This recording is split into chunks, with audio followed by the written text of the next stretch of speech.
Hello everybody. How are you, bright lights? Welcome to another edition of Waking Up to Your True Potential. My name is Laura Vidankowski, and I'm an international life and relationship coach. And I coach in English, Spanish, Finnish, and Italian. I'm very happy to have my guest today. My guest today is Dr. Melissa Wright Khan, and she's British and she's based in the UK. And she's a self-mastery life and leadership coach. And she survived the Nepal earthquake in 2015. That was back in April 2015. And she also had a near-death bike accident in 2012. And that's when her coaching journey started. And then she went to India in 2014 and met her husband, and they set up the Golden Marigold Hotel. And she's also a university senior lecturer, and she did her PhD in 2005. She's an expert in human communication, and she coaches students and staff, and she provides coaching training to students and staff as well. So you're very welcome, Melissa. It's really nice to see you today. Thank you so much, Laura. It's such a joy to be here. And thank you for that wonderful introduction. It's been a while since I've heard my story condensed down like that. So thank you very much. Yeah, that's kind of like your life in a nutshell, right? The snapshot. Yeah. Like you've experienced a lot, like you're involved in many different things, and you've experienced a lot as well, and it's so nice to reconnect, after so many years. We met back in a coaching program, several years ago, and yeah, so much has happened in both of our lives, during Yeah, it's amazing. Yeah, yeah. absolutely. Yeah, so it's really really nice to reconnect.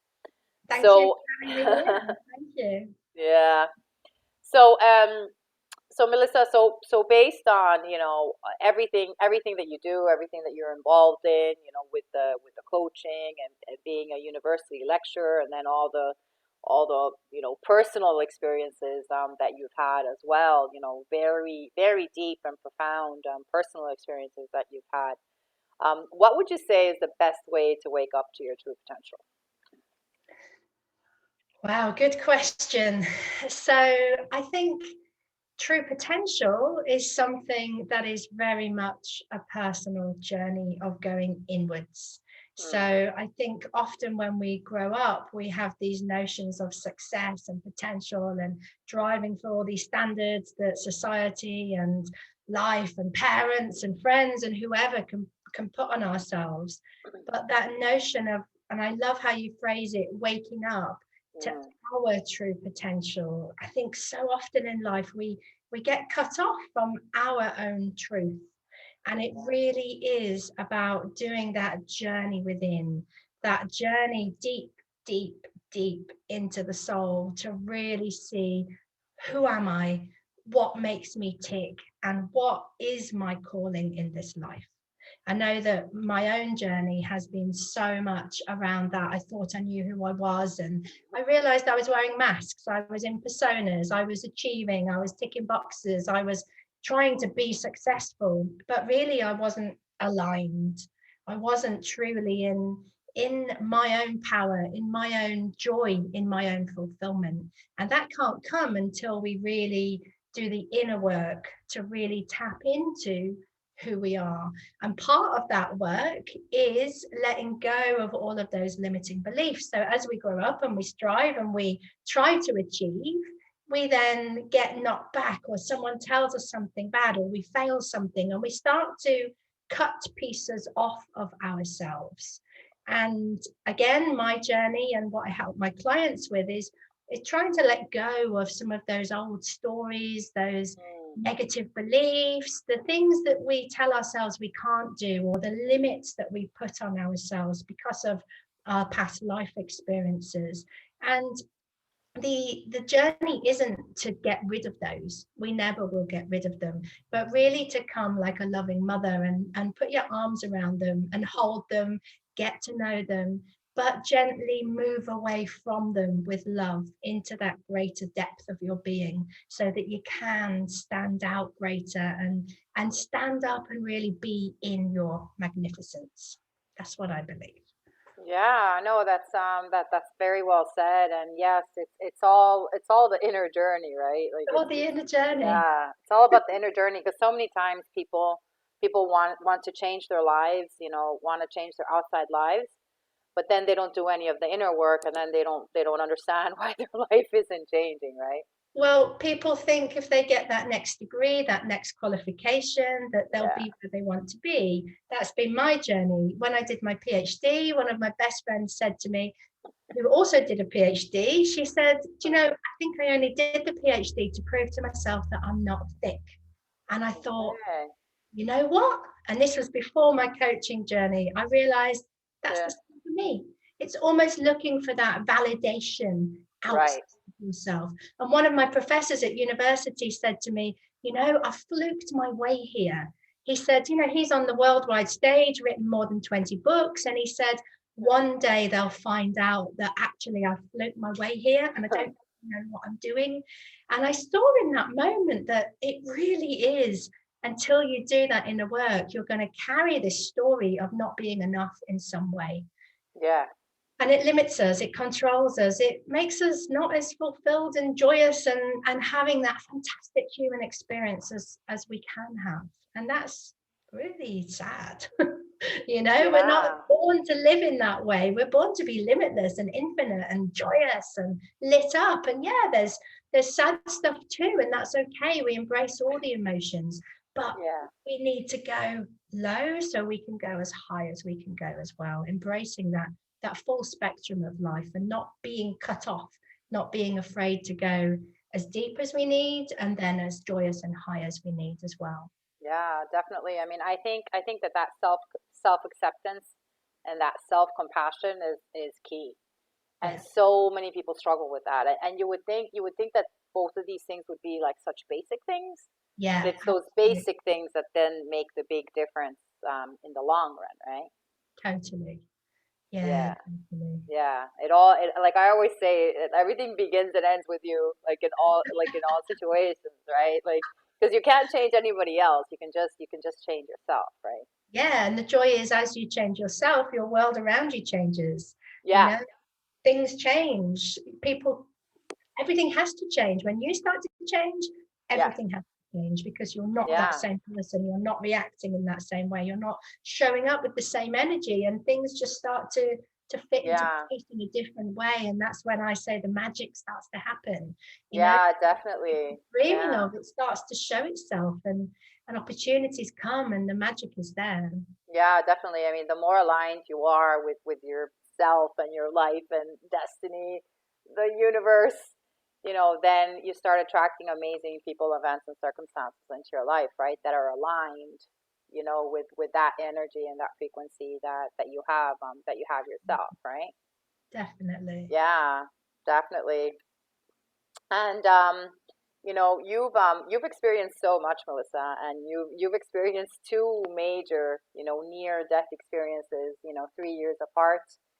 You survived, the Nepal earthquake back in April 2015. I mean, I remember, like, I still remember, following your journey, and then, seeing how you were, you arrived back to the UK on that rescue plane, and, and I remember the picture of you hugging your parents, when you got to the airport, and yeah, like, and then you also had that near death experience with a bicycle in 2012. So you had two very, very profound, near death experiences 3 years apart. So can you tell me how those two experiences changed you as a person, and changed your life? Yeah, sure. So the bike accident in 2012, what that did was just totally fragment my being.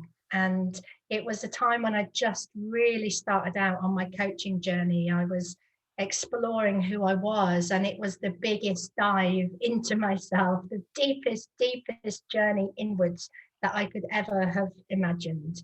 And because I was so fragmented, it was like the world had gone from under my feet. I lost my confidence. I lost all sense of beingness. I lost all footing in the world. And what I had to do was piece by piece by piece put myself back together again. Any idea I had of who I was totally gone, and everything was totally shattered. And I remember the day that I went into a shoe shop and I saw these really fun shoes, and I saw them and realized that they would be my symbol for me to reintroduce the notion that I am fun, because I have a big value of fun. That's Yeah. very much who I am. And these Yeah. shoes were the symbol for me for that, to Oh, remember and reintegrate that value of being fun. And it was such an intense time. It was horrific, but also beautiful in a way of just everything gone, piecing back who I was. And wow. then moving forwards from then, that's what led me then to set off and scoop myself up and head out to India to complete that journey of real healing and self-discovery, which was when I took the one-way ticket to India and sold everything pretty much that I owned. Yeah. There I met my husband 2 weeks in. And there, as you rightly say, 6 months later, when we went to Nepal, we were caught up in the Nepali earthquake. Yeah. And that also was, a horrific experience. My husband, actually, my now husband, my then fiance, actually ran through it to die in my arms. Wow. And yeah, Yeah. yeah. Oh, wow. People think an earthquake, it shakes, but it was Yeah. actually rolling like a Like, stormy ocean. And it went on yeah. for about 3.5 minutes. That's a long earthquake, 3.5 minutes. Yeah. And the aftershocks went on and on and on for days. They were horrendous as well. And Wow. that evening after the earthquake, I went down to the main square. We were in the middle of Kathmandu, which was very close to the epicenter. Just at the end of our roads, the number one Lonely Planet hotel had come down to the ground. Everybody in it, all around, there was just death and destruction. Yeah. And in the square, Durbar Square, where you had all the really, really old monuments and so on, there was the tower down, 50-meter tower that was down. It Yeah. was just a huge mountain of rubble. Yeah. And I ended up going and standing on that tower, and I felt so helpless. People were just there, stood on it. The services to rescue people had nothing. They had like a pickaxe, and Right. initially I felt angry. I was saying, what is it? I go camping with more than that. Like, where's the Yeah. stuff? There was nothing. And Yeah. everyone felt helpless. Right. In that moment, I found myself rising up. I rose up as a leader and I threw my arms in the air, and I had to really get rid of those voices of, who am I to do this? I don't have any equipment. I don't know what I'm doing. But I put my arms in the air and I said, who here has hands?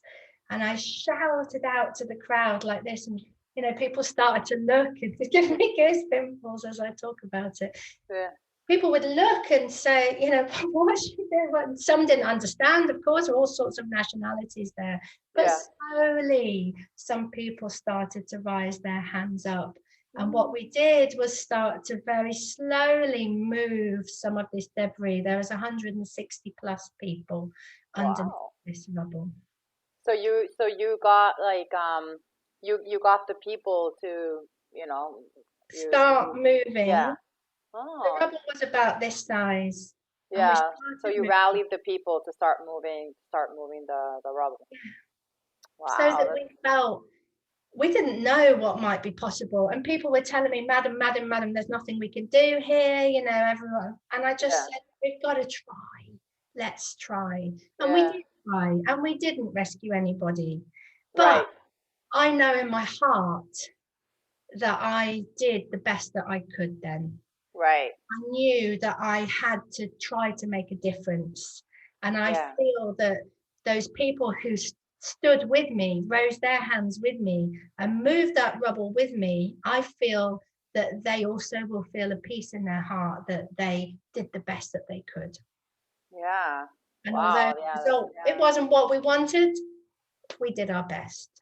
yeah, yeah, exactly. And I mean, those are so such extreme circumstances Mm. as well, right? Like you've just been through a major earthquake and so many people have died. I think it was 9,000 people that Yeah. died in that earthquake. So yeah, so it's Yeah, it's definitely extreme measures. And did you get a sense, I think that when you go through something like this, when there's it's like the people that pass away, and then the survivors.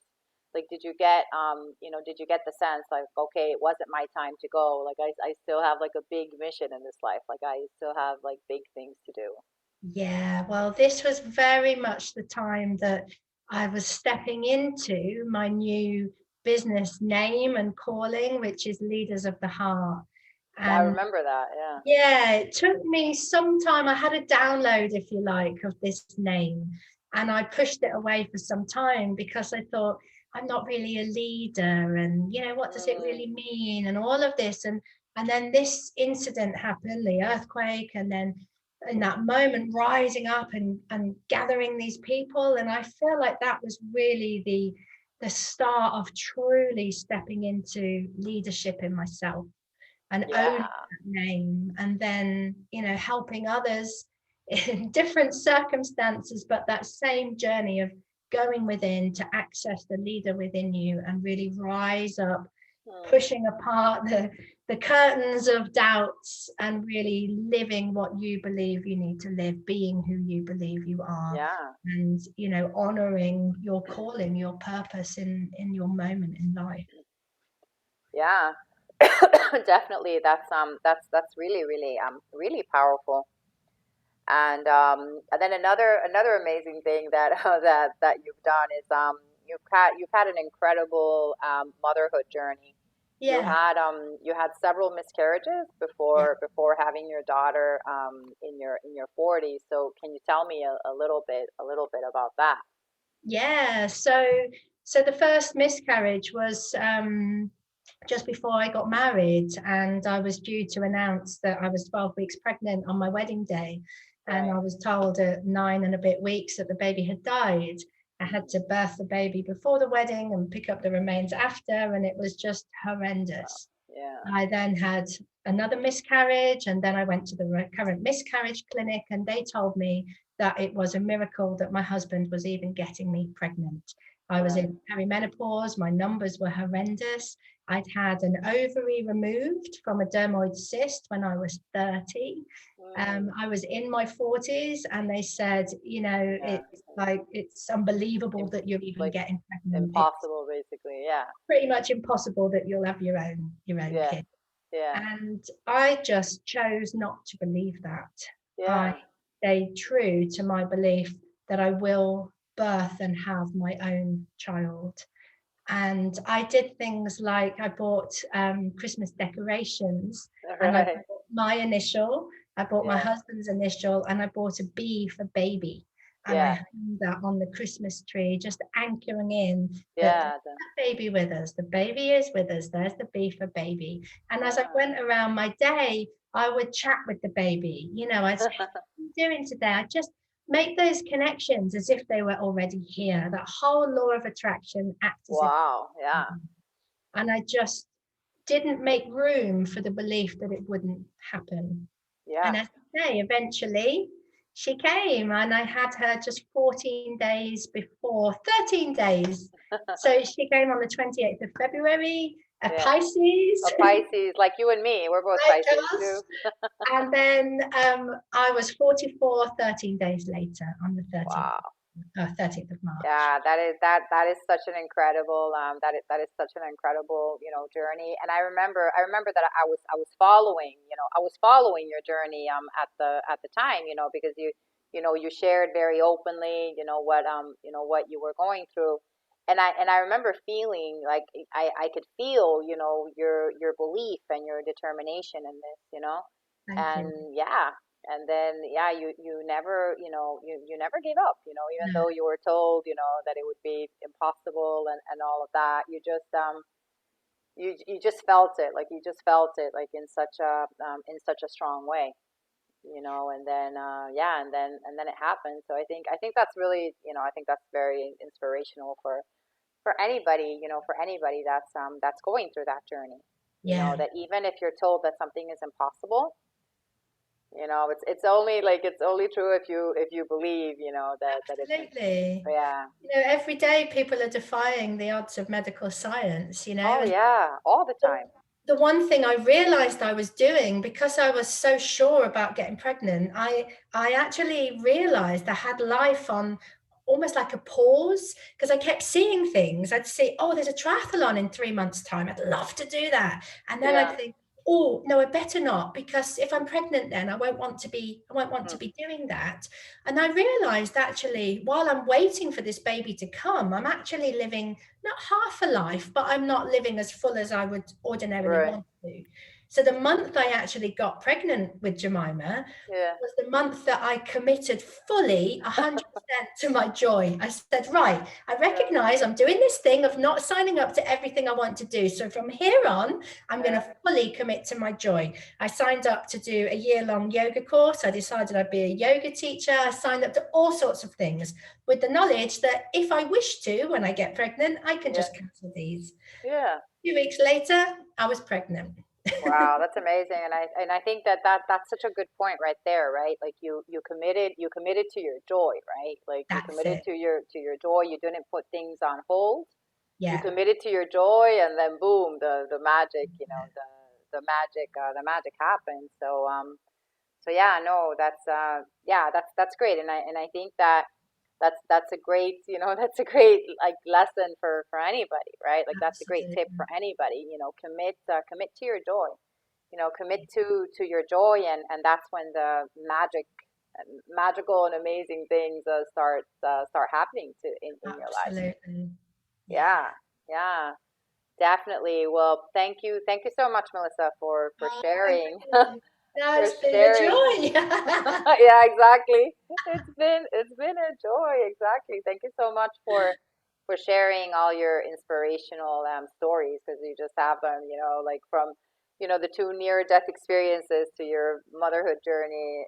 There's just so much there. There's so much that you've experienced. So thank you for sharing all that. And if people want to find you, what's the best way to get in touch with you? Yeah, my website is leadersoftheheart.com. I'm also on Instagram, Leaders of the Heart. So any one of those, yeah, and that would be, I'm on Facebook as well. I'm always Leaders of the Heart Leaders everywhere. of the Heart. Okay. Yeah, Yeah, that's running yeah. group programs, one-on-ones. So yeah, just go. I love to connect with people. So yeah, if you go to my website, get a free 15-minute clarity call, and we can just have a chat about where you're at and if I might be the right person that can help you. So yeah, Yeah. that would be great. Thank you. Thank you so much, Melissa. And thank you, everybody, for joining us today. I hope you got inspired. I hope you got inspired to follow your joy. Follow your joy, and the magic will happen. And don't forget to subscribe, like, and share. And I share a new video every Friday. I interview amazing people around the world. So stay tuned for more amazing interviews. And you can follow me on social media. I'm on Facebook, Instagram, and LinkedIn. And you can email me at lauracoaching@gmail.com.